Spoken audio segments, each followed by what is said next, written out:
Ini mulut, ketika di mulut, di situ ada lidah, gigi, dan kelenjar air liur. Ya, dan waktu di mulut itu ada pencernaan yang mekanis yang mengunyah itu yang dilakukan oleh gigi dan lidah. Dan ada pencernaan yang namanya pencernaan kimiawi, yaitu kelenjar air liur itu sangat luar biasa sekali karena Tuhan menaruh di situ satu enzim yang namanya tialin atau amilase dan sedikit lipase. Nah, ini apa semuanya ini kata-katanya. Lipase itu diambil dari lipid dan kalau ada ase di belakang itu adalah enzim biasanya ya, biasanya. Jadi kalau lipase adalah satu enzim yang mencerna lipid, lemak. Kalau amilase itu adalah enzim yang mencerna karbohidrat. Nah, dan kemudian di situ di sini karbohidrat dan lemak itu dicerna.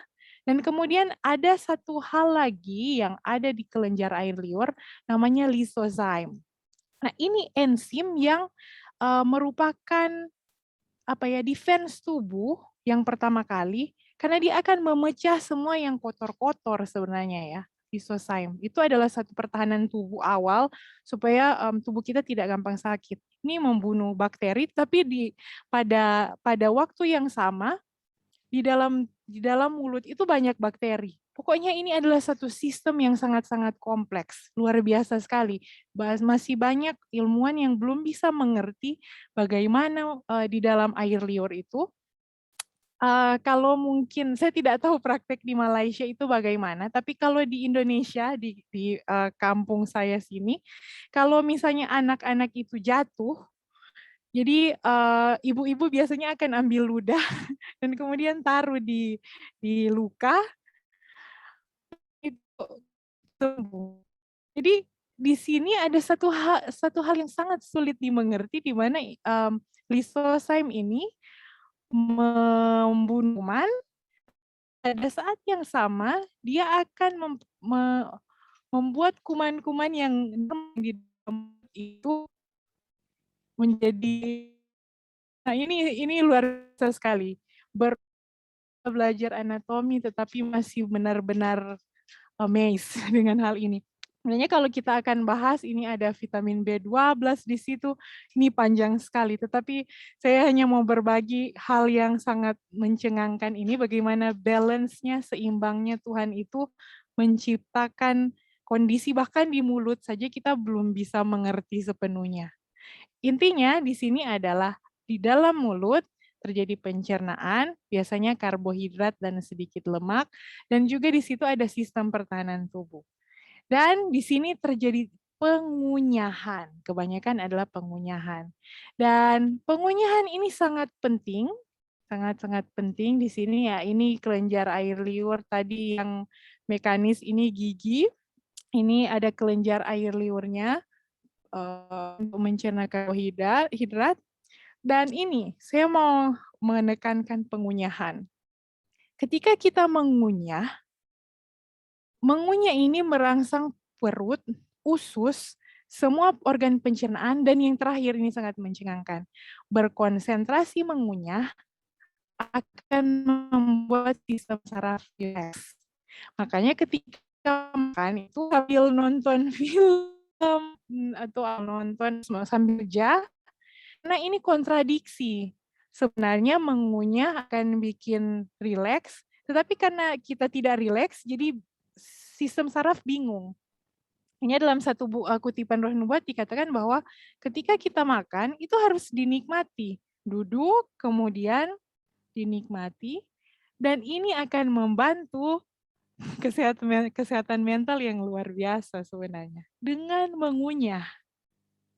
Bukan hanya itu, bukan hanya membuat sistem saraf rileks, tetapi ketika kita mengunyah dengan benar-benar, ada yang memang bilang 32 kali, tetapi mungkin tidak strict juga kita 1, 2, 3, enggak begitu juga ya, tetapi makanlah baik-baik, kunyah baik-baik, sampai dia halus, dan kita akan mendapat rasa makanan sebenarnya. Nah, ketika saya mengunyah makanan, ya, dulu sering makan cepat karena perawat kan harus cepat cepat bikin apa langsung cepat. Tapi ketika saya diberikan kesempatan waktu itu cleansing ada di Healing Way Malang, ternyata kol itu rasanya pertama tawar, kemudian di tengah ada pedas, dan terakhir manis. Jadi saya merasa, ini menarik. Ada rasa-rasa yang, ternyata kita ketika kita hanya makan cepat-cepat. Dan, ini sangat-sangat kompleks saudara-saudara sekalian, karena ketika kita mendapatkan rasa yang berbeda, ini akan memperbesar frontal lobe. Wow, itu luar biasa sekali. Kalau kita makan, oh ini rasa wortel yang dikukus akan berbeda dengan rasa wortel yang mentah, rasa wortel yang berada di sup, itu menambah frontal lobe, menambah apa namanya, gap di frontal lobe situ, dan akan membuat apa ya, intinya adalah memperbesar frontal lobe, menambah kapasitas frontal lobe. Ini sangat luar biasa sekali. Makanya setiap suap itu harus dikunyah baik-baik. Jadi tadi untuk merilekskan sistem saraf, kemudian untuk memperbesar frontal lobe, mendapatkan rasa makanan yang berbeda, kemudian ini untuk mendapat manfaat daripada padi-padian, vitamin B12 sangat penting untuk mengunyah. Bagi kalau yang vegan, vitamin B12 itu kan hanya diproduksi oleh bakteri dan salah satunya di bakteri di mulut. Jadi vitamin B12 itu akan lebih dapat terserap. Jadi vitamin B12. Berikutnya, ini tadi mengunyah membedakan 3 rasa awal, tengah, dan akhir. Itu berhubungan dengan yang di atas. Dan kemudian berikutnya mengunyah makanan dengan benar membantu selera kita kembali ke alami. Jadi lebih bersyukur karena ya seperti kalau dulu saya sering pakai penyedap, ketika makan yang agak sedikit kurang garam, tapi sekarang cuman pakai garam aja itu sangat ukur, jadi tidak banyak komplain ya, tidak terlalu banyak stres. Berikutnya ini tadi sudah 5 manfaat mengunyah. Nah, ini luar biasa. Like tadi waktu di WhatsApp, Mbak Wendy merindu kita tahu mengenai sistem imun juga, apalagi sekarang lagi COVID ya. Mengunyah, wow. Mengunyah membantu memperkuat gigi dan gusi dengan bantuan hormon yang disebut parotin. Nah, itu ya memperkuat gigi dan gusi. Kemudian ketika parotin itu masuk dikeluarkan, dia akan diserap oleh pembuluh getah bening melalui mulut dan masuk ke aliran darah saat mengunyah. Intinya kita lihat yang 4. Yang paling penting, hormon ini merangsang kelenjar timus untuk menghasilkan lebih banyak sel T. Nah, sel T ini, Bapak Ibu, saudara-saudara, ini sel T ini memproduksi natural killer dan white blood cell yang sebagai apa ya, tentara-tentara dalam tubuh. Jadi, simple sekali dengan mengunyah, itu kita bisa memperbaiki sistem kekebalan tubuh. Itu luar biasa sekali. Itu satu hal yang sangat sederhana, tapi akan sangat powerful sebenarnya ketika dipraktekkan. Dan dengan mengunyah, kalau ada yang mau menurunkan juga berat badan, ini akan sangat membantu karena jadi cepat kenyang. Dan banyak sekali, kita tadi sudah lihat merilekskan saraf, memperkuat frontal lobe, menambah sinapses, memperkuat gigi dan gusi, kemudian ini yang paling terakhir adalah merangsang dan memperbaiki sistem kekebalan tubuh. Itu sangat luar biasa. Berikutnya, itu tadi di gigi dan gusi dan mulut. Berikutnya adalah esofagus. Nah, esofagus ini adalah saluran yang ke lambung dan ini dia gerakannya namanya gerakan peristalsis, kayak, seperti yang saudara-saudara lihat ya di slide ini, dia seperti meremas-remas dan, mendorong ke bawah. Nah, ini sebenarnya kalau kita lihat ya, apalah itu, begitu. Tapi sekarang saudara-saudara, kebanyakan orang yang sakit mah, sakit GERD, ada reflux, di sini yang paling sering terganggu, ya. Ketika lambung itu terlalu full, tidak karena terlalu banyak makan, dan segala macam, ini yang paling sering rusak. Mmm, Kondisinya yang sebenarnya basah atau alkali, karena langsung kena dengan lambung yang asam, di situ jadi luka. Jadi sekarang itu yang paling, mmm, sering rusak. Oke, berikutnya lambung. Nah, kalau lambung kita sudah tahu kan, dan luar biasa sekali lambung ini, saya hanya membagikan bagaimana Tuhan sangat luar biasa dalam hidup kita.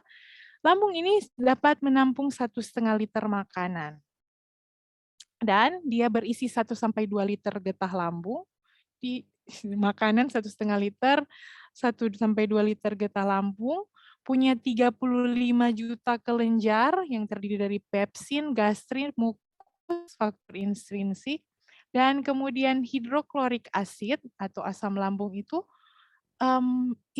membuatnya hampir steril karena pH atau keasaman yang di dalamnya itu 1,5 sampai 3. Ini dan di sini kompleks sekali pencernaan karbohidrat, protein, lemak itu ada di sini. Dan kalau mungkin saudara-saudara sudah pernah dengar bahwa lambung ini sebenarnya cukup kuat untuk mencerna seng dan timah, ya. Ya, tapi untungnya ada dinding terbarui dengan cepat sehingga asam lambung itu tidak berbalik menjadi senjata makan tuan. Tapi kalau ya terganggu, ya memang dia akan sakit ya. Itulah lambung kita. Kemudian di sekitar lambung ada hati dan empedu dan pankreas. Nah, hati dan empedu itu selain fungsi-fungsi yang lain, dia mencerna lemak. Kemudian kalau pankreas, dia itu mengeluarkan insulin, dan kemudian dia mencerna lemak juga kalau lemak itu kebanyakan, ya itu pankreas. Kemudian, ya ini di pencernaan kompleks di lambung saya sudah bilang tadi, semua dicerna di sini, makanya lambung ini sangat-sangat harus dijaga. Dan hidup yang terbaik, halaman 299, 301 sampai 302 mengatakan bahwa lambung sangat erat hubungannya dengan otak. Ketika lambung sakit, maka lambung itu perut ya. Lambung atau perut sangat erat hubungannya dengan otak. Ketika perut sakit, maka kemampuan saraf dikerahkan dari otak untuk membantu alat pencernaan yang menjadi lemah. Makanya ini dibilang bahwa banyak ilmuwan mengatakan bahwa perut itu adalah second brain, adalah otak kedua kita. Karena sangat berhubungan. Lambung yang macet berarti otak juga macet. Ya, jadi ini sangat penting untuk kita jaga lambung ini. Lambung yang tidak beres mengakibatkan pikiran yang kacau dan tidak menentu. Seringkali ini menyebabkan seorang gampang tersinggung, kasar, atau tidak adil. Ini bukan saya yang katakan, tetapi ini menurut Hidup yang Terbaik atau buku seri Membina Keluarga Sehat. Ya, jadi betul-betul lambung itu sangat-sangat harus kita jaga baik-baik. Dan ini adalah pembuktian ilmiah dari Hidup yang Terbaik tadi. Seorang dokter yang namanya Hiromi Shinya di tahun 2007 dikatakan bahwa nyata terlihat bahwa menjaga karakteristik lambung dan usus yang baik berhubungan secara langsung dengan menjaga kesehatan seseorang secara keseluruhan. Kalau Bapak Ibu sempat untuk membaca buku ini, The Miracle of Enzyme, itu sangat luar biasa. Dia menganjurkan memang plant-based diet, yang menganjurkan plant-based diet, kemudian air, walaupun di situ ada beberapa modifikasi, tetapi kebanyakan dia menganjurkan plant-based diet. Dan kalau Bapak Ibu lihat ada di bawah saya tulis di sini, di Baptist Church sangat biasa sekali. Mereka memiliki namanya Hallelujah Diet, yang itu adalah plant-based diet, dan itu adalah cara untuk menjaga kesehatan lambung dengan baik ya. Karena itu sangat penting. Itu adalah our second brain, otak kita yang kedua.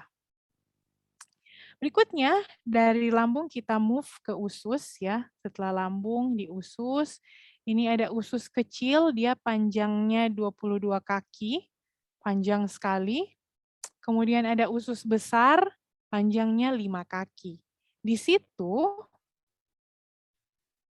pencernaan kimia kalau tapi ada juga pencernaan yang mekanis sedikit, tapi kebanyakan adalah pencernaan kimiawi dan ya, di situ semuanya diserap. Dan ada satu hal yang mungkin saya tidak taruh di slide ini yang saudara-saudara harus ingat baik-baik, apalagi di masa COVID seperti ini. Waktu dicerna, ada dua jalur ya. Jalur yang pertama, untuk karbohidrat dan protein, mereka langsung diserap ke pembuluh darah. Tetapi yang kedua, jalur yang kedua adalah lemak. Lemak ini tidak langsung ke pembuluh darah, tetapi dia harus disortir dulu ya di sistem limfa. Dan sebagai satu informasi, sistem limfa adalah tempat dari tubuh kita menghasilkan ya white blood cells, tentara-tentara tubuh, sistem kekebalan tubuh. Jadi kalau kita makan banyak lemak, terlalu banyak lemak, maka sistem limfa kita ini akan overwork. Sistem limfa kita ini akan double kerjanya kalau kita makan banyak lemak, karena lemak itu harus disortir dulu di sistem limfa ya. Jadi kembali di dua jalur untuk pencernaan karena dia langsung, tetapi kalau lemak ini dia ke sistem limfatik dulu. Jadi itu satu hal yang praktis yang mungkin saudara-saudara dapatkan dalam anatomi fisiologi ini. Kemudian berikutnya ada yang ini, apendis, usus buntu. Ya, usus buntu.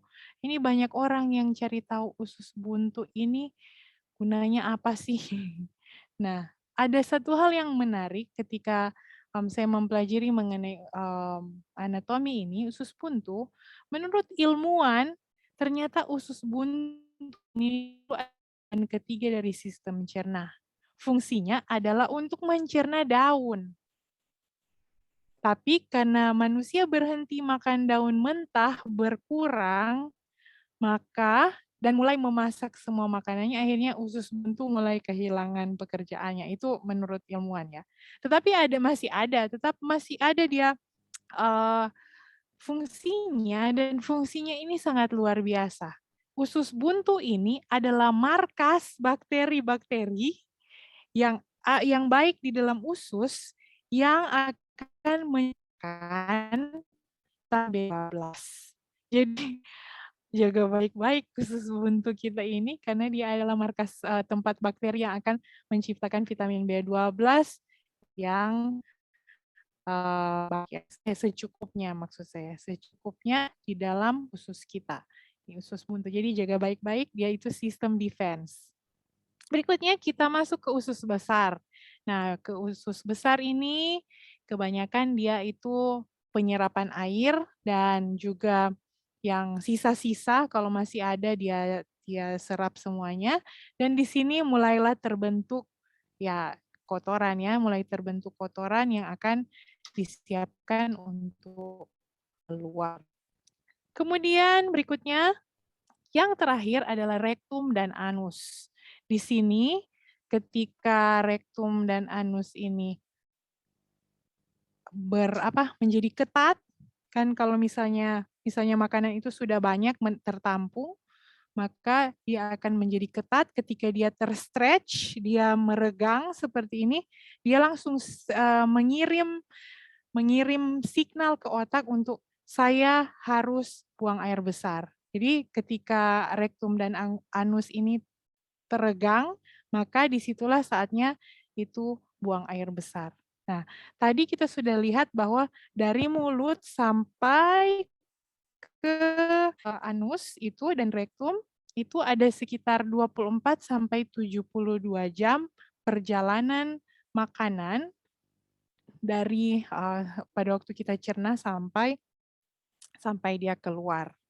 Jadi setidaknya 1 hari ya, 1 hari. Apa yang kita makan kemarin, itulah yang akan kita keluarkan hari ini sebenarnya ya, sebenarnya. Itu dia. Nah, tadi kita sudah belajar bagaimana mengunyah dan kekebalan tubuh itu berkaitan erat dan banyak hal. Kemudian tadi kita lihat bahwa dan usus itu berhubungan sekali dengan otak dan juga kesehatan secara keseluruhan. Nah, membantu mereka ini bagaimana sampai secara otomatis kita tidak harus pikir untuk mengunyah atau menjaga kesehatan usus ini kita tidak harus berpikir untuk mengunyah. Ternyata ada satu komponen makanan yang akan membuat kita otomatis mengunyah dan menjaga kesehatan usus kita secara otomatis. Dan saya akan perkenalkan, tadi kita sudah lihat ada 6 komponen nutrisi, kita sudah lihat karbohidrat, lemak, protein, mineral, air, vitamin, introducing fiber, serat. Serat ini tidak akan bikin kita mikir untuk mengunyah. Karena enggak mungkin kan saudara-saudara nanti masih besar, masih banyak serat, terus pasti enggak akan bisa dikunyah, enggak akan bisa ditelan itu kalau masih besar. Otomatis ya. Jadi sangat syukur sekali karena tadi kita lihat mengunyah itu banyak sekali benefit dan serat nggak akan bikin kita berpikir, oh kita harus 1, 2, 3, 4, tidak akan berpikir seperti itu. Tapi dengan otomatis kita akan mengunyah. Introducing fiber. Ya, jadi serat, fiber. Nah, sebelum kita masuk ke fiber, saya rindu untuk kita semua belajar karbohidrat. Nah, apalagi ini hubungannya. Kita harus tahu bahwa sebenarnya fiber itu adalah karbohidrat. Tapi baik kali kita bisa mengerti ini, coba kita lihat ya. Karbohidrat ini ada sampai 3% di total. Ada gula atau karbohidrat simple, kemudian ada glikogen, zat tepung, dan selulosa yang adalah karbohidrat yang kompleks. Nah, karbohidrat itu elemen kimianya adalah karbon, hidrogen, dan oksigen dengan rasio H dan O itu 2:1. Kenapa dibilang carbohydrate? Karena dia karbon berair ya, CHO. Nah, kalau karbohidrat itu ada yang namanya monosakarida, disakarida, dan polisakarida. Jadi sakar itu adalah gula, mono 1, di 2, dan poli banyak ya. Ini karbohidrat berdasarkan ukuran. Nah, kalau karbohidrat yang monosakarida itu namanya ada yang glucose, fructose, galactose, deoksiribose, dan ribose. Ya, ini cuman fondasi saja ya. Ini yang monosakarida, gula yang satu saja. Yang satu sakarida. Ini dia gambarnya. Jadi ini monosakarida. Kemudian berikutnya, ini juga masih monosakarida. Kemudian disakarida ini gabungan. Gabungan sucrose, galactose, sucrose, lactose, dan maltose ya. Itu cuman contoh. Nah, ini dia. Jadi gabungan 2. Namanya disakarida. Nah, ini yang akan masuk ke fiber itu. Polisakarida. Poli artinya banyak, ini sampai ratusan monosakarida, ada yang namanya glikogen, ada yang starch, dan ini dia fiber. Fiber adalah tipe dari karbohidrat. Jadi kalau makan sayur, jangan berpikir kita nggak makan karbohidrat ya. Kita makan karbohidrat. Tetapi selulosa ini bagian dari dinding sel tumbuhan yang tidak dapat dicerna oleh manusia, tetapi membantu pergerakan makanan dalam usus. Nah, ini dia. Jadi selulosa itu memang tidak dapat dicerna. Kalau saudara-saudara mendengar ada yang bilang bahwa, "Oh, ini makanan yang tidak dapat dicerna." Adalah yang bilang seperti itu ya. Ya memang itu memang tidak dapat dicerna. Ada asam apa gitu yang kemarin-kemarin ada yang bertanya kepada saya. Memang Tuhan menciptakan makanan-makanan itu dibungkus oleh selulosa yang tidak dapat dicerna karena dia nanti akan membantu pergerakan usus dan juga membantu kita mengunyah. Karena itu memang penting. Itu satu hukum untuk kita makan, harus mengunyah dan juga makanan dalam usus itu harus selalu diganti. Jangan terjadi konstipasi, jangan ditaruh di dalam. Nah, ini dia polisakarida panjang ya. Dan kita masuk sedikit mengenai serat.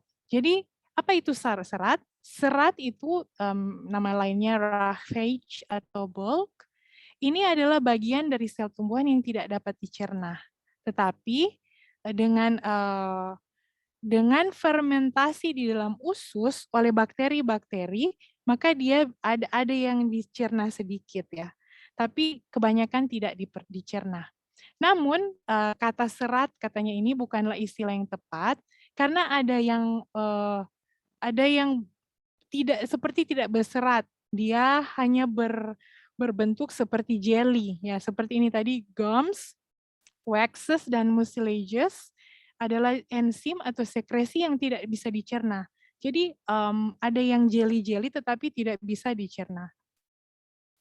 Tapi kalau selulosa ini memang bentuknya serat.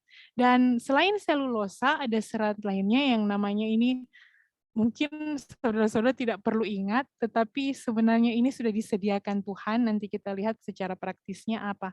Ada yang namanya hemicellulose, lignans, resistant starch, beta-glucans, pectins, inulins, oligosakarida, dan mungkin ada banyak lagi.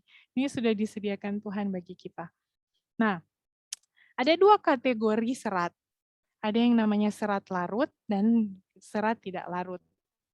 Kalau serat larut ini bercampur air gampang seperti jelly. Nah, ini ya tadi ya, tidak selalu terlihat seperti serat, tapi bisa terlihat seperti jelly.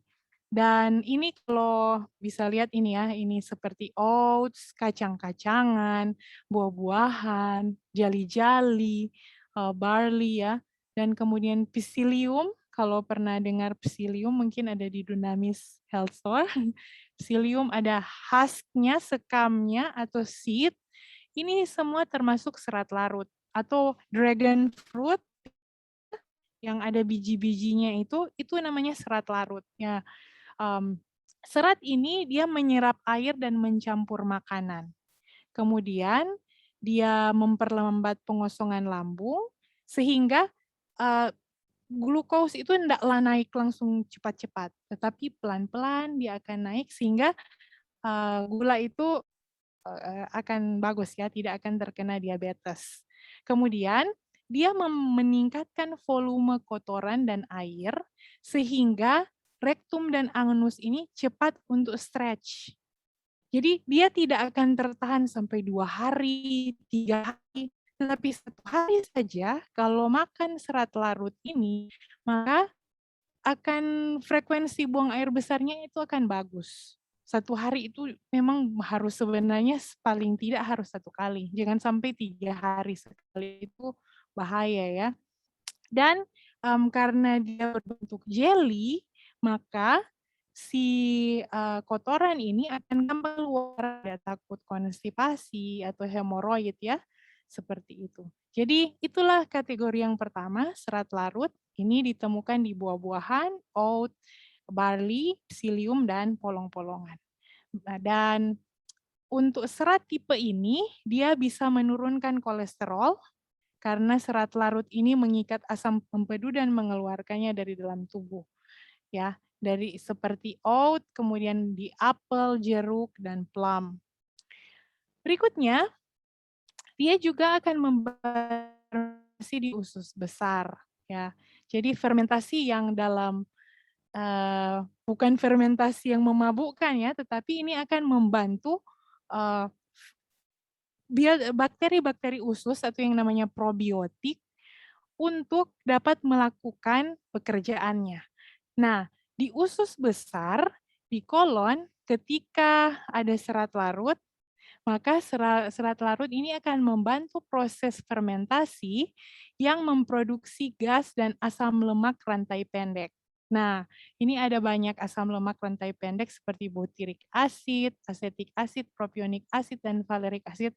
Bukan kita yang melakukannya, nanti bakteri. Tetapi yang kita lakukan adalah ambil serat larut itu kita makan supaya bantu mereka.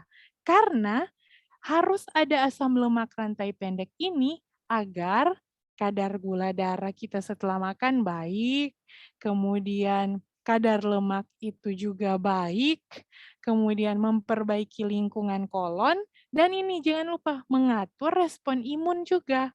Jadi selain dikunyah, eee, di usus kita, kalau kita masukkan serat larut, maka respon imun kita akan baik di situ. Karena kan lemak itu tidak terlalu banyak, sehingga, nanti, yang tadi sistem limfatik itu tidak akan bekerja terlalu keras, karena hanya asam lemak rantai pendek. Yang pendek-pendek, tidak perlu, yang panjang-panjang yang harus dipecah-pecahkan.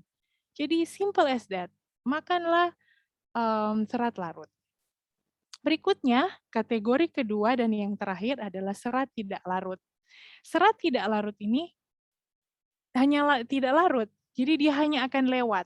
Dia ini adalah tukang sapu, tapi kita perlu tukang sapu ini. Dia lewat di sistem pencernaan hampir tidak berubah. Kalau pernah saudara-saudara perhatikan makan, sayur terus tidak dikunyah baik-baik, dia akan keluar seperti itu juga. Karena serat larut ini hampir tidak berubah, tidak akan dicerna di dalam usus dan lambung dengan lebih lagi. Dan serat tidak larut ini mempercepat transit di usus dan kemudian seperti tadi, gampang dia akan membuat rektum dan anus itu menjadi cepat membesar, kemudian stretch, kemudian ya jadi lebih banyak buang air besar ya. Ini mengakibatkan feses yang lembek dan besar, menambah frekuensi BAB. Kemudian, saat serat melalui usus, mereka itu menyapu, menggosok dinding usus, dan menyingkirkan sampah-sampah. Nah, dari mana kita bisa dapat? Biasanya di serealia, kayak di ini ya, di wheat bran, kemudian kulit arinya ada ya, kemudian di batang ini ya, celery stalk, kemudian di kulit dan biji buah dan sayur, tapi tidak semua kulit ya, jangan dimakan kulit durian. Oke, berikutnya. Nah, ini serat tidak larut ini penting, karena dia akan mencegah terjadinya kalau Bapak Ibu lihat divertikulosis ini, dan juga hemoroid. Nah ini, kondisi ini kalau beberapa orang bilang, "Oh ini karena terlalu banyak makan cabe atau banyak makan gorengan." Nah, ini memang itu akan terjadi seperti itu, tetapi lebih dahulu memang sudah terjadi peradangan karena contoh kalau misalnya tidak banyak makan serat kan, keras kan, buang air besarnya. Jadi ketika kita, mengejan mengejan ini, usus-usus kita ini seperti balon, seperti blub, ya seperti itu sehingga dicorin seperti kantung-kantung sehingga kalau makan gorengan atau yang berbiji masuk ke sini, ini akan peradangan luar biasa. Dan, ya cara penanganannya adalah kurangi dulu peradangan, kemudian kasih high fiber diet, diet tinggi serat. Nah, serat diet serat tinggi ini menurunkan kanker. resiko kanker dengan mempercepat pembuangan sampah dalam tubuh. Jadi dia tukang sapu ya, tukang sapu, dan tukang sapu ini kita perlu ya. Kemudian berikutnya, menurunkan kanker ini karena dia kan tidak dicerna, tidak dicerna banyak, sehingga akan membuat cepat kenyang dan tidak membuat kita tergoda untuk makan animal diet. Ya, animal diet itu pasti pro peradangan ya. Kalau plant based diet itu ada serat yang akan membersihkan. Kemudian untuk menurunkan berat badan, karena serat itu selulose adalah karbohidrat tapi tidak punya kalori. Jadi jangan khawatir untuk makan itu, tidak akan gendut karena dia tidak punya kalori, namun memberi rasa kenyang, pas dan menyerap air yang banyak.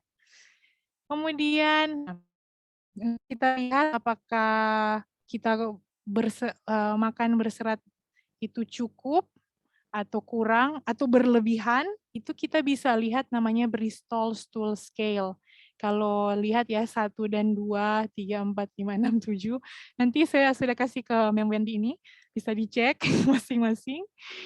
Ya, yang baik adalah tipe 3 dan 4, tapi yang bagus yang 4 ya, yang 4, karena itu yang paling gampang keluar. Berarti itu serat larut dan serat tidak larutnya itu pas, jadi di tipe 4. Berikutnya, nah sumber serat kita sudah lihat tadi ya, plant-based diet intinya. Jadi plant-based diet, di animal diet tidak ada, di telur tidak ada, di susu tidak ada. Pokoknya contoh dia harus di plant-based diet. Mau ada kulit, bulir, biji, batang, daun, akar gitu ya. Tapi kita harus pikir baik-baik ya, tidak semua juga kita makan semuanya ya. Minta hikmat Tuhan, makan dengan keperkasaan, bukan makan dalam hawa nafsu, kemabukan. Dan ini adalah contoh-contoh ya, banana ada 3 gram kalau medium, ini bisa saudara-saudara baca sendiri, ini berapa gramnya, dan kita itu perlu serat itu berapa banyak sih? Nah, ini untuk males, untuk 14 sampai 18 tahun itu kira-kira 38 gram. Oke, ini harusnya 50 gram ya, pokoknya ini sekitar 38 gram. Kemudian untuk female itu 25 sampai 26 gram. Jadi kalau kita balik ke sini tadi, nah ini diagram, ya kalau kita perlu 26 gram, nah berarti berapa kali? Ya, tinggal dilihat ya, tinggal dilihat berapa gram. Nah, bagaimana dengan suplemen? Apakah kita perlu suplemen? Nah, ini ada yang merah-merah. Kita harus berhati-hati karena too much is never good. Kalau terlalu banyak juga itu tidak terlalu baik. Kalau kita lihat sudah mulai diare, bisa saja itu terlalu banyak serat. Jadi berserat terlalu banyak juga tidak terlalu baik ya. Itu akan menurunkan kalsium, iron ya, zinc, copper, magnesium, dan itu akan sangat berbahaya. Jadi jangan terlalu banyak. Tapi kalau kita makan secara normal, kita kan cepat kenyang. Yang berbahaya adalah suplemen. Suplemen itu kita bisa berlebihan karena kita tidak ada kayak sensor ya, otak kita nggak akan sensor sudah capek mengunyah atau sudah full kita. Ya, jadi fiber ini harus berhati-hati, dan ini biasanya diminum oleh orang-orang yang mau menurunkan berat badan. Kebanyakan yang pencahar, yang laksatif itu adalah tipe-tipe fiber ini. Jadi banyak sekali ada teman saya yang meninggal gara-gara dia diet too much, dia minum banyak pencahar. Jadi ini sangat berhati-hati, jangan gampang percaya, semua lebih bagus ke yang alami. Yang terakhir, Roh Nubuat mengatakan, ini mengenai fiber, makan buah bercampur sayur. Hidup yang baik, Tidak baik makan buah-buahan dan sayuran pada waktu yang bersamaan. Kalau pencernaan lemah, maka menyantap keduanya sering mengakibatkan kesulitan dan ketidakmampuan untuk menggunakan kemampuan berpikir. Too much is never good. Lebih baik makan buah-buahan pada satu waktu makan dan makan sayuran pada waktu makan yang lain. Jadi mungkin kita makan sarapan pagi kita makan buah, siang sayur. Ya, seperti itu ya. Ya, susah. Oke, jadi itu untuk serat. Saya kasih kesimpulan tadi, kalau anatomi sudah bisa dilihat. Jadi polisakarida non-tepung adalah serat, ada yang namanya ini semuanya. Dan serat itu adalah bagian dari tanaman yang tidak bisa dicerna, namun di metabolisme di bakteri usus. Dan ini ada serat larut, manfaat serat, dipasi hemoroid, divertikulosis, menurunkan kolesterol, risiko kanker, menurunkan berat badan, dan ini ya, recommended daily intake 25 gram untuk yang woman below 50, 21 gram untuk yang above 50, 38 gram untuk men below 50, 30 gram untuk men above 50, dan kembali lagi, semua ada batasnya. Serat itu is just one of the diet ya. Dari diet seimbang bukan hanya fiber ya. Jangan makan hanya fiber saja, tetapi ada juga yang lain. Dan dari yang artificial, dan si makanan yang tinggi serat bervariasi adalah cara terbaik ya. Jadi gabung itu serat larut dan tidak larut, dan usahakan buah dan sayur dimakan terpisah. Baiklah, itu saja yang bisa saya share. Mungkin terlalu panjang lagi, mohon maaf. Ya, disilakan kembali kepada Ma'am Wendy. Ya.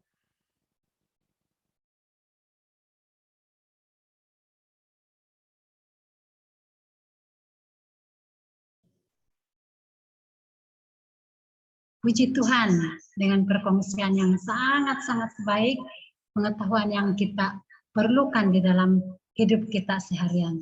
Selagi kita makan. Oke, Tuhan memang luar biasa. Tubuh kita telah ditenun dengan sangat teliti dan teratur, maka penjagaannya juga harus teratur dan rapi. Nah, message tadi itu memang sangat luar biasa, banyak manfaat kepada kita. Dan ya kalau saya secara pribadi, ya banyak yang saya mau petik. Maksudnya yang penting, yang kalau saya mau petik untuk 2 tangan ini, yang saya mau ialah mengunyah itu juga boleh membantu menguatkan kekebalan tubuh. Dan juga menguatkan gusi gigi. Sebab itu yang ini message yang saya mau perlukan. Jadi saya ingat sangat ini. Dan perut second brain. Oh, saya tidak tahu.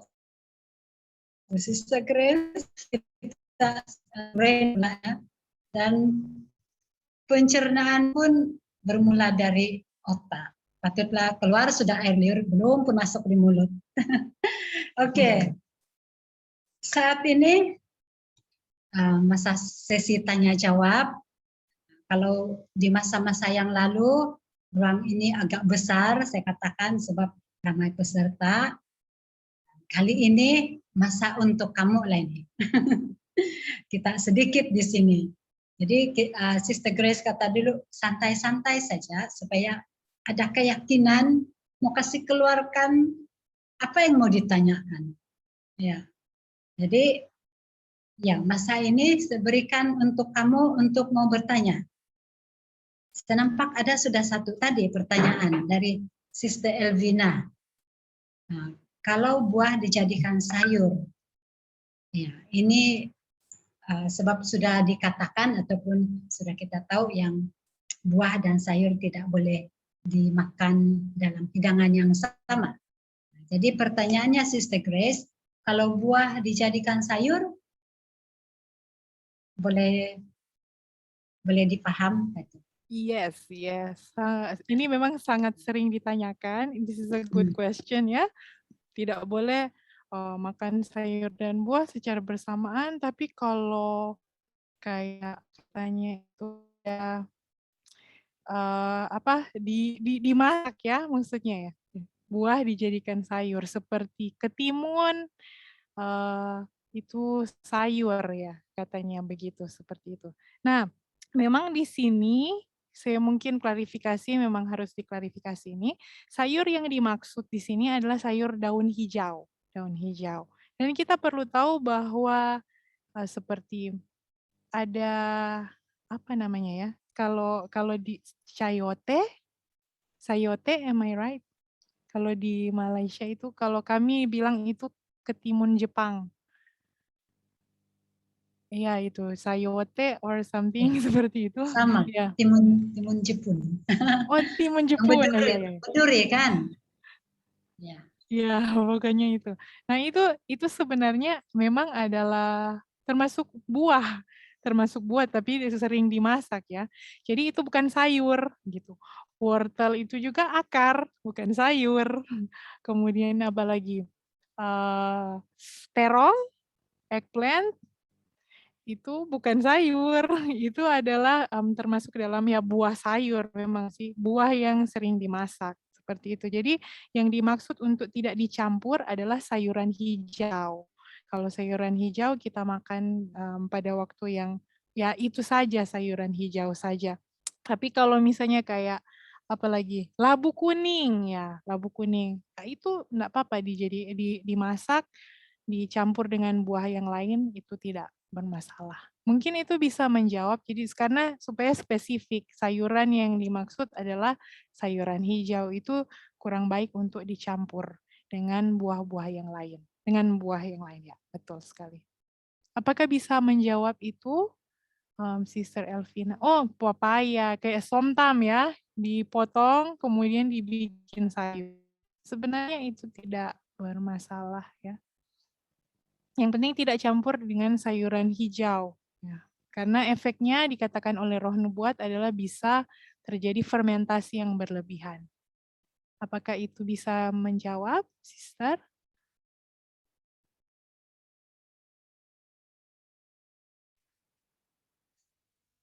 ya, saya rasa ya itu sudah cukup menjawab. Sayur itu merujuk kepada yang berdaun hijau. Ya, jadi maksudnya kalau hidangan petang ini bayam, sawi, jangan lagi ada pepaya, jangan lagi ada timun. Lebih kurang begitu kan, Sister? Ya.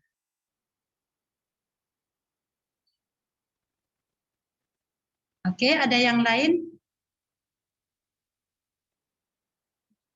Kita masih ada masa lagi, boleh ambil ya 3-4 soalan.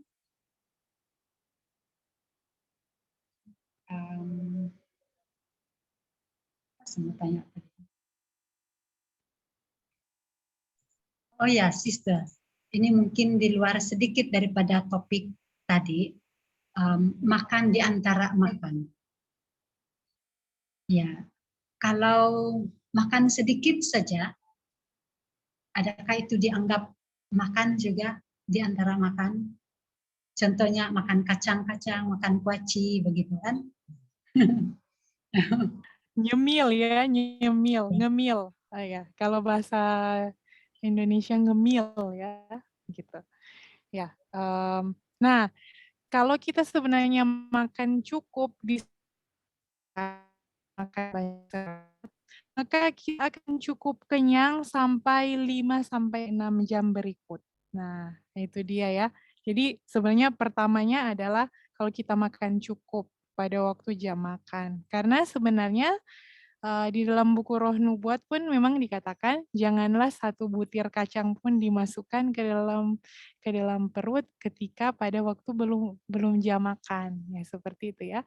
Itu berhubungan sekali dengan makan sesuai keperkasaan. Kalau prinsipnya makan 5 sampai 6 jam. Oh ya, 5 sampai 6 jam itu kenapa sampai 5 sampai 6 jam, bagusnya waktu makan dari makan satu ke makan yang berikut, itu adalah waktu yang diperlukan oleh lambung. Jadi lambung itu dia akan mencerna makanan sekitar 4 jam.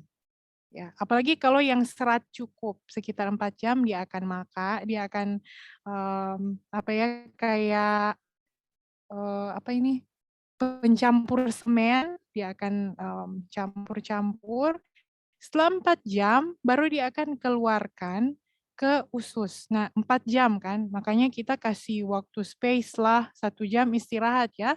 Terus nanti kalau 4 jam langsung makan lagi dia kerja terus, capek nanti.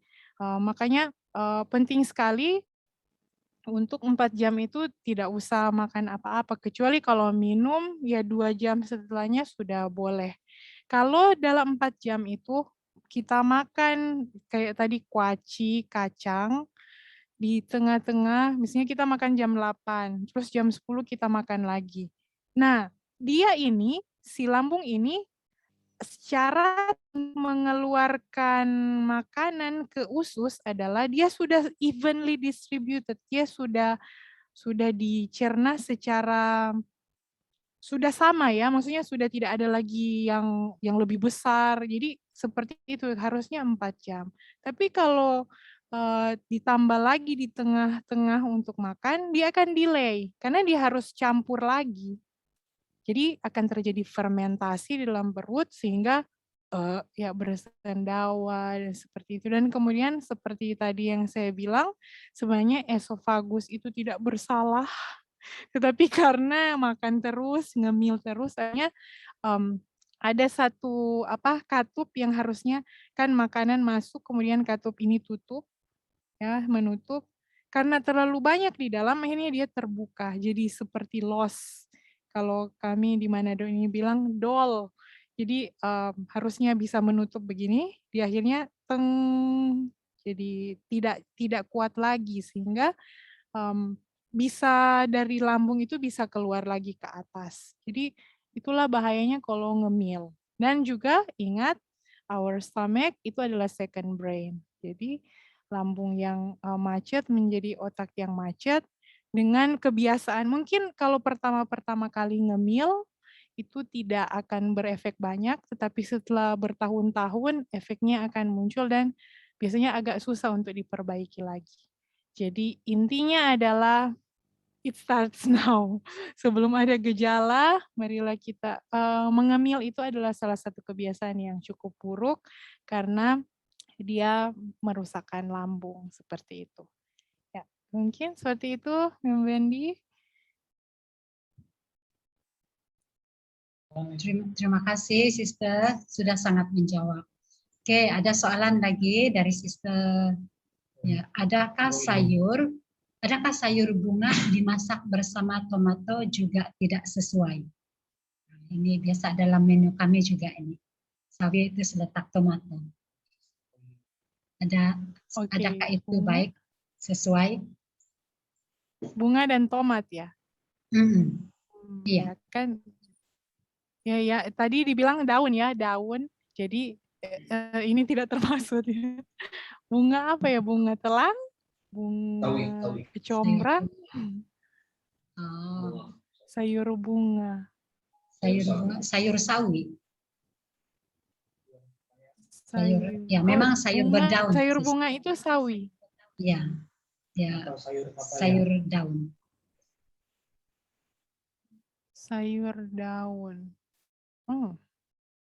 Oke, yang saya pikir itu bunga seperti kecombrang atau tomat. Sebenarnya itu sebenarnya tidak masalah sih, yang penting dia tidak daun hijau, sayuran hijau.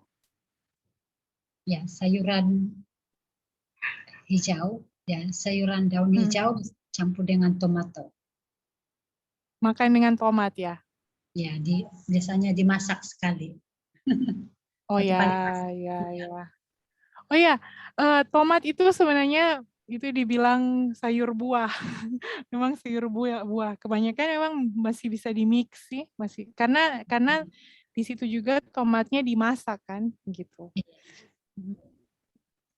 Oke, terima kasih. Ada lagi di sini. Bagaimana jika anak tidak makan sayur ya, tapi makan buah saja? Apakah serat dan vitamin itu cukup buat mereka? Oke. Nah, memang sebenarnya secara original kita makan buah-buahan, buah-buahan dan kacang-kacangan. Tetapi Tuhan itu baik, Dia memberikan sayuran hijau, karena sayuran hijau itu mengandung lebih banyak yang serat tidak larut tadi, dan kemudian klorofil. Nah, sebenarnya bagusnya itu diseimbangkan, karena di buah-buahan itu tidak terlalu tinggi serat tidak larut.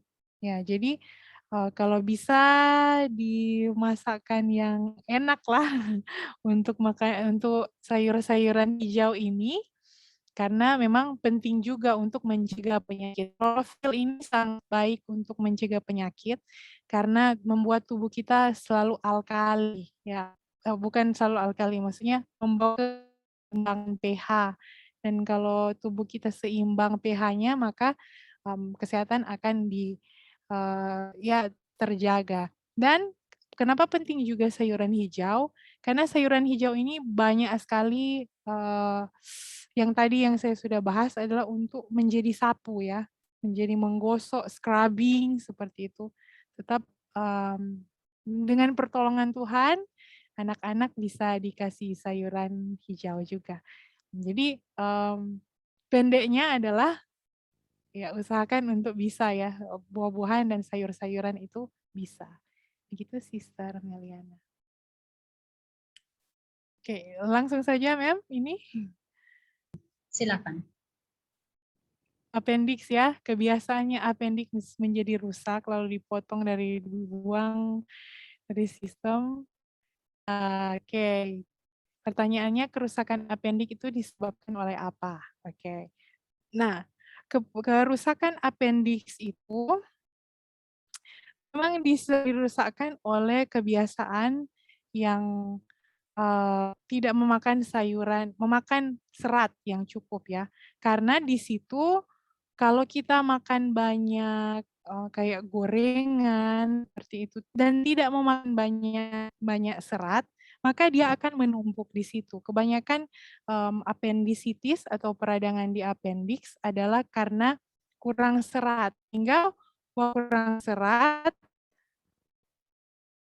berih dan kemudian gampang untuk konstipasi, gampang untuk susah dan kotoran-kotoran yang di dalam usus itu dia itu masuk ke appendix. Ya, jadi di situ jadi kotor sih dan bisa bernanah terlalu banyak ya di situ. Dia akan bernanah dan kemudian radang kalau kita sering makan yang misalnya tinggi seperti keju atau gorengan yang banyak dan tidak ada serat yang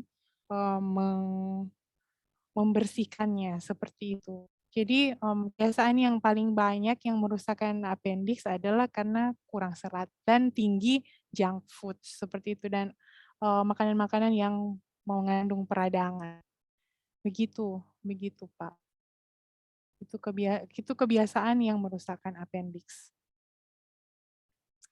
Oke, berikutnya ya dari Aprilia. Apakah normal untuk buang air besar 4 kali sehari? Wow, ini banyak ya. Banyak sekali. Nah, kalau normalnya secara normal ya, tadi kita sudah belajar bahwa kalau ini perlu 24 sampai 72 jam, tapi memang idealnya 24 jam.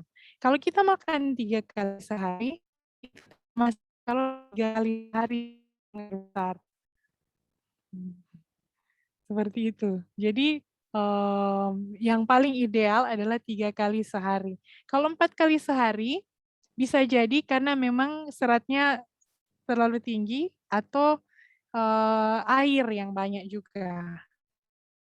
Seperti itu. Tapi kalau normal kalau juga makan 4 kali sehari, tapi kalau makan 4 kali sehari kebanyakan ya. Jadi normalnya itu 3 kali sehari it's fine ya, karena makan 3 kali sehari, seperti itu.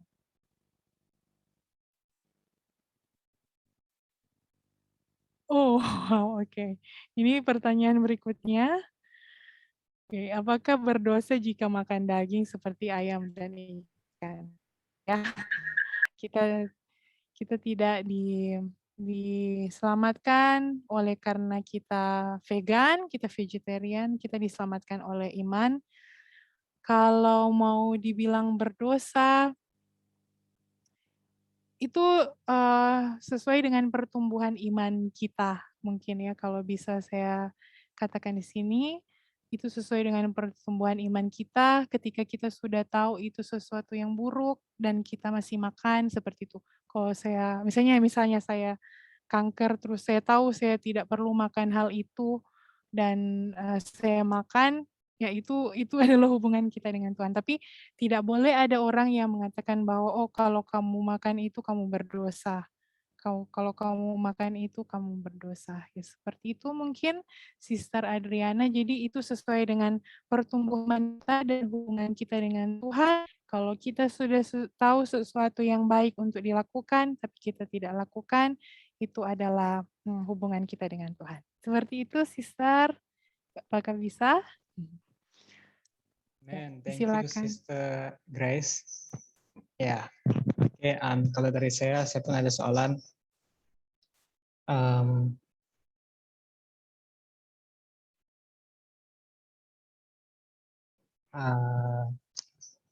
Berapa gelas air yang perlu diminum dalam satu hari? Oke, mengenai air ya, ini ya memang air dan serat ini selalu sama-sama. Kalau air ini sebenarnya ada hitung-hitungannya sesuai dengan kilogram berat badan. Saya hampir lupa, tetapi secara general yang kita terima adalah sekitar 2 liter per hari. Tapi 2 liter ini adalah orang yang tidak kerja berat. Jadi kalau orang yang hanya misalnya kebanyakan di laptop atau yang tidak banyak pekerjaan yang mengeluarkan keringat, 2 liter itu yang minimal. Tapi kalau sudah mulai bekerja misalnya mencangkul atau mulai lebih tinggi lagi aktivitas fisiknya, itu harus ditambahkan. Atau apalagi di cuaca panas, bisa sampai 3 liter.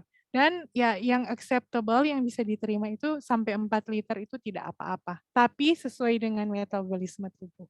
Seperti itu. Jadi 2 sampai 4 liter itu adalah range-nya. Oke, Seperti itu. thank you Sister. Ya, sebenarnya soalannya itu juga, dan yang kedua adalah tadi Sister katakan tidak boleh campur buah dan sayur dalam satu hidangan ya. Ya, karena tidak berapa tepat. Jadi dan tadi juga saya dapat tahu bahwa buah-buahan ini seratnya kebanyakannya serat yang larut. Ya, oke. Dan juga sayur, manakala sayur pula serat yang tidak larut. Kan? Oke. Ya, jadi karena sayur dan buah tidak dapat makan dalam masa yang sama, jadi apa pengganti antara salah satu ini? Kalau macam kita makan sayur, oke, kita sudah ada serat yang tidak larut. Lalu apa yang menggantikan buah sebagai serat yang mudah larut? Ya, dan sebaliknya juga. Apa pengganti sayur ketika kita makan buah? Ya. Oke, thank you. Terima kasih. Yes, bisa. Nah, jadi ini memang saya praktekkan ya. Saya harus praktekkan. Jadi biasanya kalau saya secara pribadi dalam praktek, karena ya dengan pertolongan Tuhan ya, dengan pertolongan Tuhan.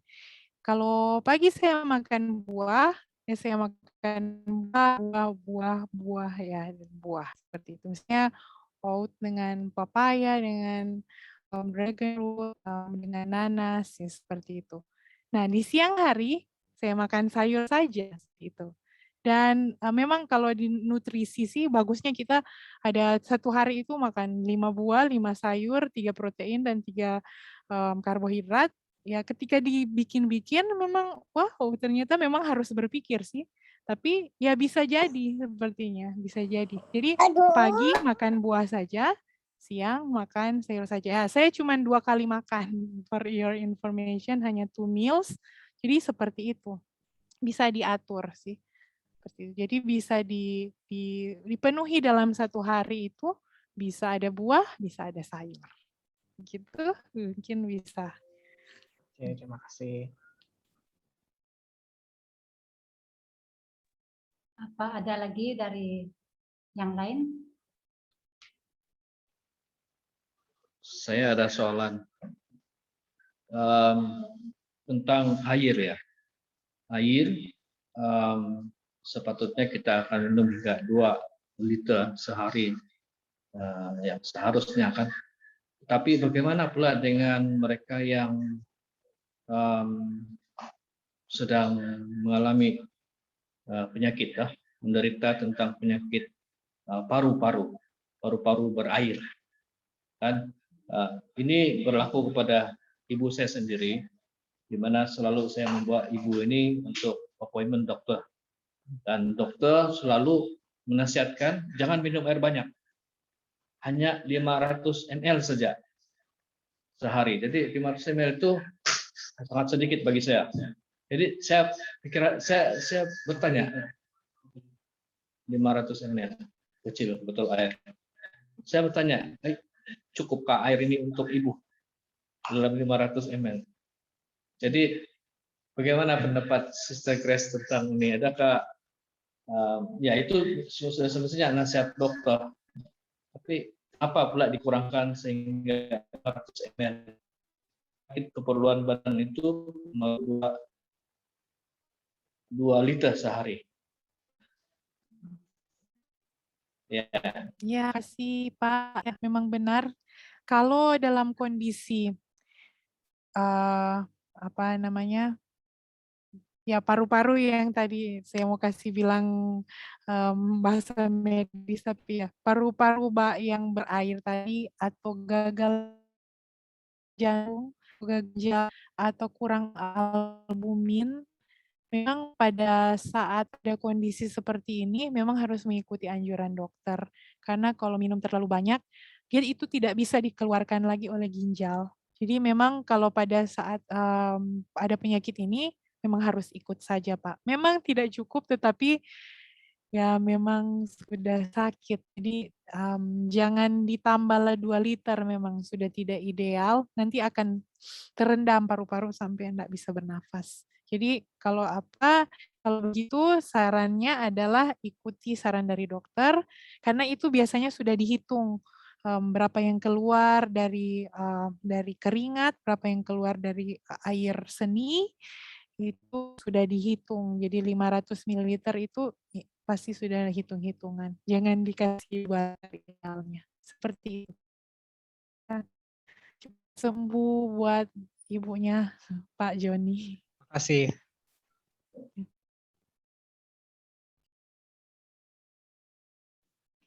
Ya, oke, baiklah. Terima kasih banyak-banyak kepada Sister Grace, kami sebagai pembicara kita pada malam ini. Puji Tuhan, ya sudah tentu puji Tuhan, dan terima kasih kepada semua. Saya lihat di sini ada 20 partisipan yang bertahan. Oke, namun sudah tidak ada batas waktu ya, tapi masih bertahan. Ya, terima kasih semuanya. Oke. Ya, jadi saya rasanya sudah tidak ada lagi. Apakah ada yang tertinggal? Ada. Oke. Ya. Oke. Sebelum kita left grup ruangan, nanti selepas doa diminta untuk masih stay supaya kita mau ambil gambar. Oke?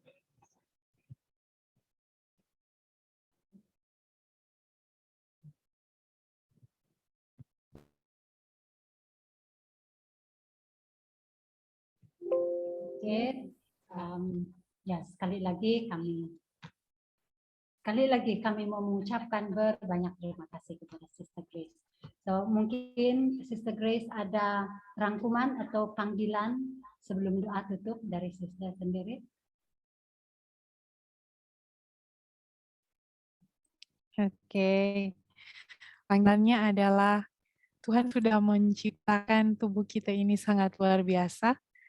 Dia tidak meminta kita untuk menghafal, bukan selulos dan semuanya itu.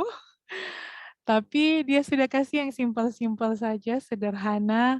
Makanlah sayur dan buah, firman Tuhan, dan kita akan menemukan hal yang sama dengan yang sains berikan. Dan dengan pertolongan Tuhan dan pertolongan Roh Kudus, setiap hari kita boleh dimampukan untuk menjaga tubuh kita dengan baik. Kalau kita mau trust and obey. So ya, mintalah Amen. Tuhan setiap hari untuk bikin kita trust and obey. Ya. Dan kita akan tutup dengan doa. Mari kita sama-sama berdoa. Bapa di surga, terima kasih Tuhan. Engkau terbaik bagi kami. Kau tidak pernah membebani setiap beban yang kami punya. Engkau sudah menanggungnya. Terima kasih Tuhan karena Engkau sangat-sangat mengasihi kami. Ajarkan kami, ingatkan kami bahwa kasih ini sangat besar. Ampun kami yang memberikan kasih yang sangat besar ini. Dan biarlah kami boleh menghargai apa yang Kau berikan, terutama tubuh kami. Biarlah kami boleh mencari cara untuk menuruti Engkau, karena Engkau sudah sangat mengasihi kami. Tambahkanlah kasih kami kepadamu ya Tuhan setiap hari, dan biarlah kami boleh melihat tangan Tuhan dimanapun, di makanan, pakaian, nafas hidup, dan alam yang Engkau sudah berikan. Biarlah kami boleh benar-benar melihat Engkau, mengasihi Engkau lebih, dan membagikannya kepada orang lain. Terima kasih Tuhan, pimpin kami sepanjang malam ini. Di dalam nama Yesus kami berdoa dan mengucap syukur kepadamu. Amin. Amin. Puji Tuhan. Oke, kamu boleh unmute. Mau terima kasih dengan Sister Grace. Terima kasih Sister Grace. Pengungsian yang sangat baik. Sister Grace.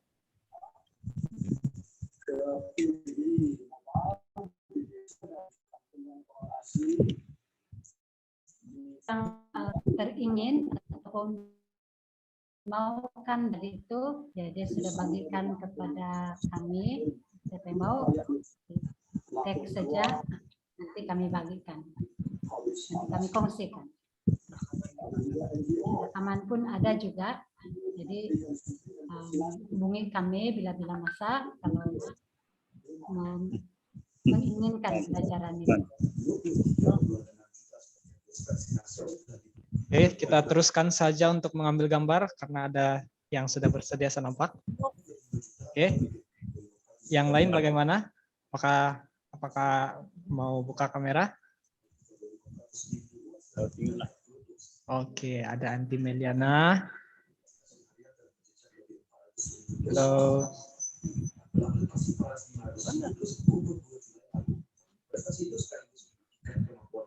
Bagi masa sedikit lagi ya. Oh, oke.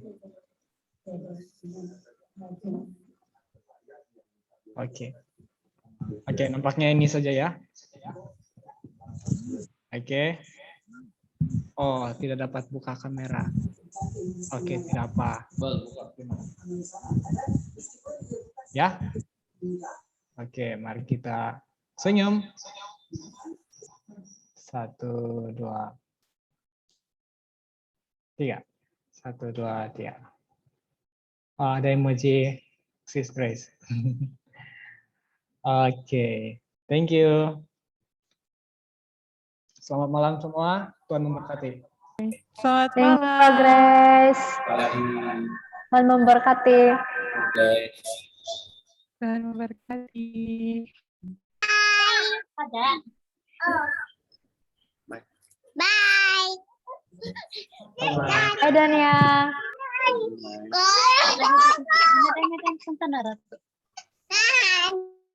Ya, kepada mereka yang mau leave, boleh leave sudah sekarang.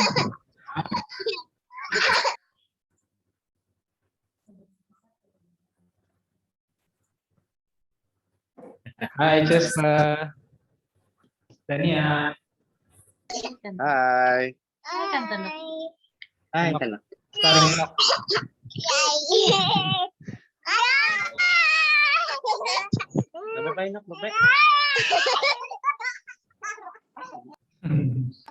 Bermain saudara.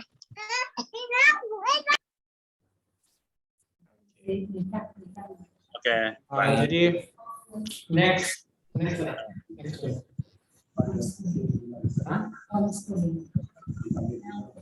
Yang dalam perancangan topik yang akan dibawa kemudian homeschooling ataupun Dinantikan. right, akan disampaikan juga nanti. Oke. Ya, ada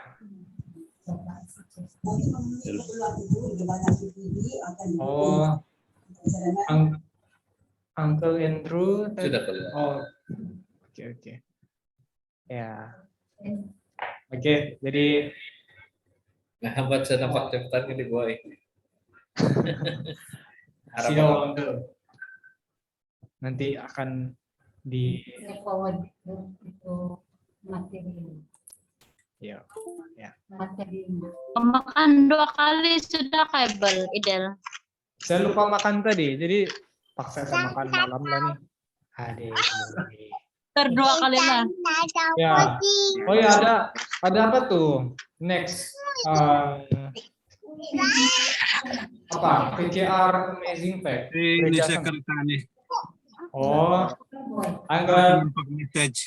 Uncle jalan. Saya ingat habis sudah. Jadi saya try saja. Oh. Nah, silakan dapat juga di. Tapi yang saya dapat itu panggilan saja. Panggilan. Hari Sabat. Iya. Oh ya, cepat boy. Lawat ya hari Sabat. Oh ya. Jadi kayak itu. Saya lupa sudah.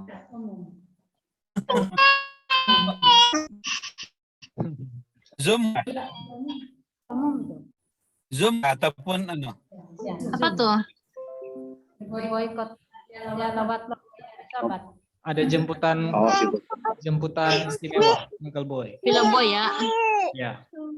Dia jemputan kepada semua.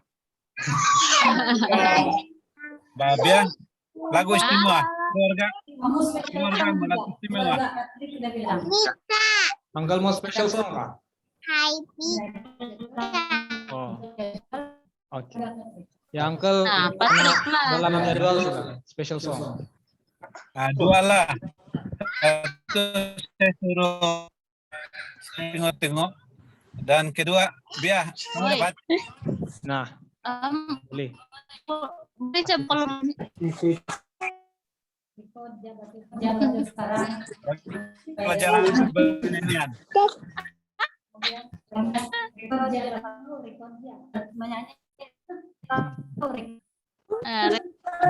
sedang jalan record.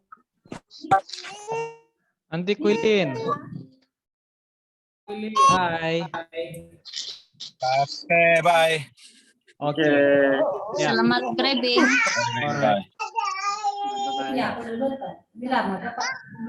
Sudah ada keluar. Oke. Apa-apa sambungan dia di grup The Sandas. Oke. Thank you. Selamat Oke, good night. Bye now. 3, 2, 1.